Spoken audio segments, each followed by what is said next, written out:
Olá pessoal, hoje nós vamos apresentar mais um sermão do site do pastor. O nome desse sermão é Leve Jesus para Casa.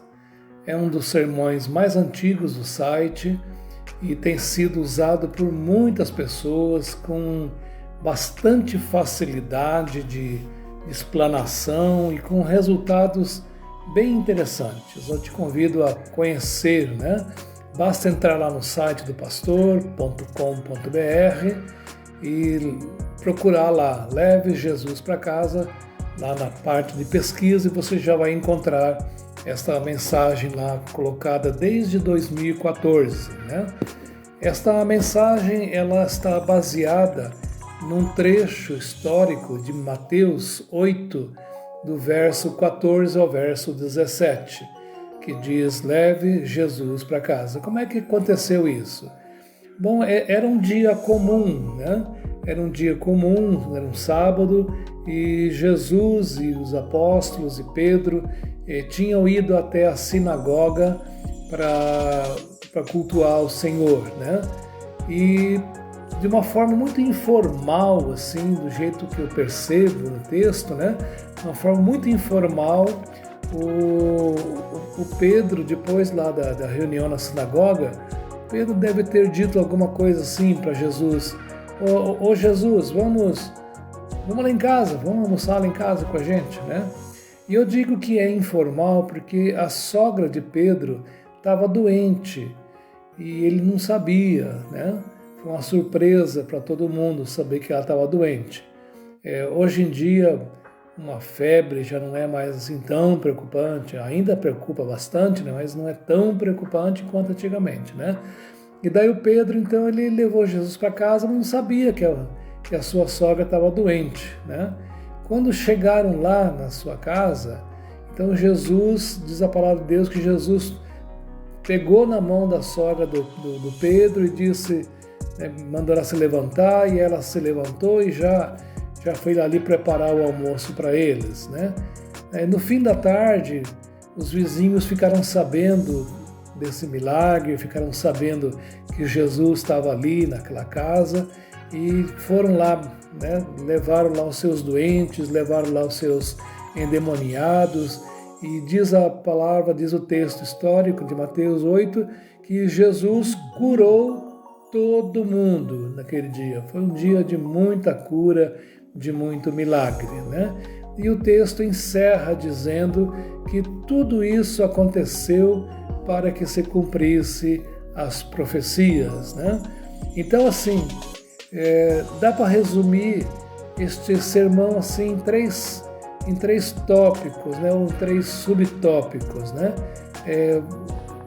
Faça como Pedro, leve Jesus para casa e você vai ter algumas surpresas, E uma das surpresas é que vai ter cura lá na sua casa. A segunda surpresa é que vai ter libertação na sua casa. E a terceira surpresa é que vai ter promessas. Então, assim, como eu faço, como eu tenho feito, esta videoaula, ao mesmo tempo que ensina como pregar este esboço em particular, ele também pretende ser devocional, ou seja, também pretende falar aí ao teu coração. Então vamos começar pelo primeiro tópico, Ao levar Jesus para casa, Pedro descobriu que a sua sogra estava doente e Jesus a curou. Essa questão de perceber quando tem alguém doente em nossa casa é uma questão um tanto quanto delicada, Então, às vezes a pessoa está doente, mas ela não quer incomodar, ela não quer falar nada. No caso de uma depressão, por exemplo, a família demora mais de 10 anos para entender que aquele seu parente está doente, Ou então pessoas com ideação suicida não conseguem falar sobre isso, se fecham nesse problema, nesse medo. Então, assim, as doenças não são só aquelas doenças físicas, como uma febre que um termômetro pode medir, não. As doenças que estão dentro dos lares são diversas. Então você pode começar explicando este texto dessa maneira. Dizer, olha, existem muitas pessoas doentes dentro das nossas casas. Então, leva Jesus para casa. Faça como Pedro, né? Pedro levou Jesus para casa até meio sem querer, né? Até assim, uma forma informal, vamos dizer assim. E daí ele acabou sendo abençoado ali com a cura da sua sogra, né? E lembrando que o ministério de cura de Jesus, ele tem um aspecto muito importante, fundamental no seu ministério terreno, né? Jesus, ele não era um curandeiro que ele fazia milagres para cativar, para dominar a mente do povo.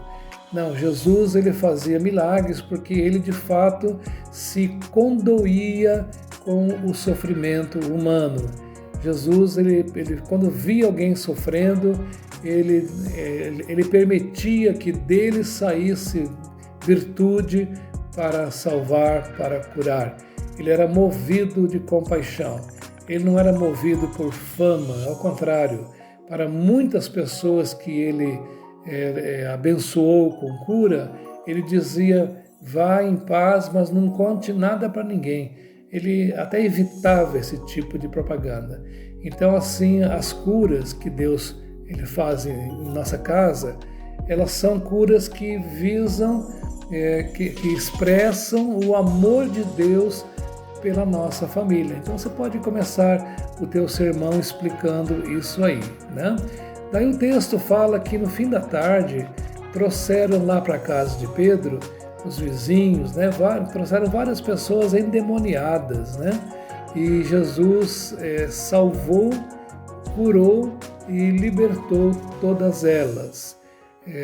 Eu sei que hoje em dia muita gente não crê mais na figura do mal, né?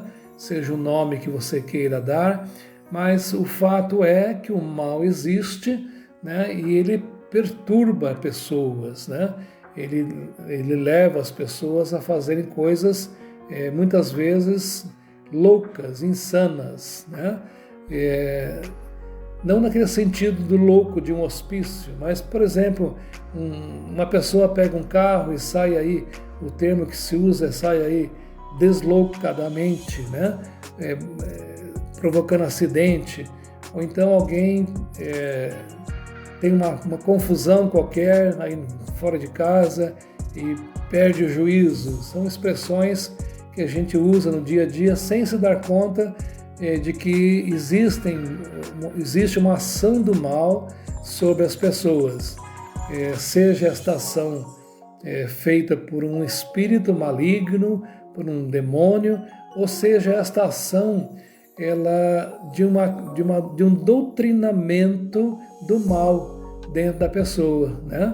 Então, por exemplo, assim, desde pequeno a gente ouve aquela seguinte frase, não leve desaforo para casa.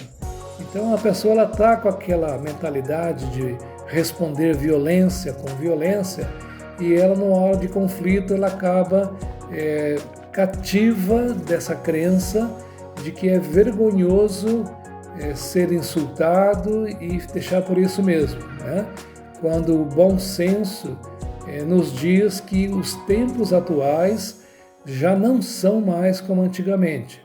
Quando eu era criança, a gente brigava no colégio, um dava um tapa, um soco um no outro, uns pontapé, a gente ia para casa e no dia seguinte estava tudo bem, né? Vida que segue. Hoje em dia não, hoje se isso acontece, você tem que estar bem atento porque a pessoa que apanhou, ela poderá vir armada no dia seguinte para se vingar. Então os tempos mudaram, a violência está no extremo, né? Está num ponto chegando no extremo. Então assim nós temos que buscar libertação, não só de influências malignas, de demônios mesmo, de espíritos malignos, mas temos que buscar libertação desses pensamentos errados que nos foram incutidos lá atrás em algum momento, né? E também não só libertação nesse sentido que eu acabei de falar, mas também libertação de um vício, libertação de uma prática, de um hábito destrutivo que está destruindo a pessoa ou destruindo a sua família. Então, nesse segundo aspecto, você pode falar isso, olha, leve Jesus para casa e além da cura dos seus familiares, né, e até tua mesmo, Cristo ainda ele vai libertar, vai trazer libertação a você e a sua família. E finalmente também o texto fala que Jesus, ele diz bem assim, eu vou ler aqui, né? Tudo isso aconteceu para que se cumprisse o que fora dito por intermédio do profeta Isaías. Ele mesmo tomou as nossas enfermidades e carregou as nossas doenças. Então, veja só que coisa interessante, né? Quando Pedro resolveu levar Jesus para casa, de uma forma informal, como eu já falei, ele não imaginava que Jesus iria curar a sua sogra, ele não imaginava que no fim da tarde os vizinhos iriam trazer os seus doentes, enfermos, endemoniados, perturbados para serem curados por Jesus, e ele não imaginava nem de longe que tudo isso que estava acontecendo ali na sua casa era o cumprimento de uma profecia do profeta Isaías. Veja que coisa interessante, né? Quando você leva Jesus para casa, além de cura e libertação, você ainda terá promessas de Deus que ainda estão em aberto para serem cumpridas em sua casa. Existem N promessas de Deus que Deus quer realizar em sua casa, mas quer realizar na presença de Jesus e não somente um realizar qualquer, é um realizar na presença de Jesus. Então você pode encerrar este sermão dizendo esses 3 aspectos: cura, libertação e promessas de Deus para as famílias. E Deus tem muitas promessas para as nossas famílias, e meu desejo é que você, ao pregar este sermão, você possa ajudar as famílias a verem estas promessas sendo realizadas. Que Deus te abençoe. Eu quero agradecer a quantidade de visualizações do último sermão. Foi realmente surpreendente. Na verdade, eu nem tinha visto, né? Quem me chamou a atenção foi a Renata, minha filha, e realmente foi um número bem expressivo. Obrigado pela atenção de vocês. Fiquem com Deus.